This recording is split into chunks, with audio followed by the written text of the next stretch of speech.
வருவாண்டி தருவாண்டி மலையாண்டி, வருவாண்டி தருவாண்டி மலையாண்டி, வரம் வேண்டி வருவோர்க்கு அருள்வாண்டி, வரம் வேண்டி வருவோர்க்கு அருள்வாண்டி, அவன் ஆண்டி வருவாண்டி தருவாண்டி மலையாண்டி, பழனி மலையாண்டி,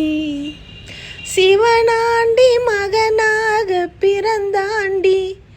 அன்று சினம் கொண்டு மலையேறி அமர்ந்தாண்டி, நவலோக மணியாக நின்றாண்டி, நவலோக மணியாக நின்றாண்டி, என்றும் நடமா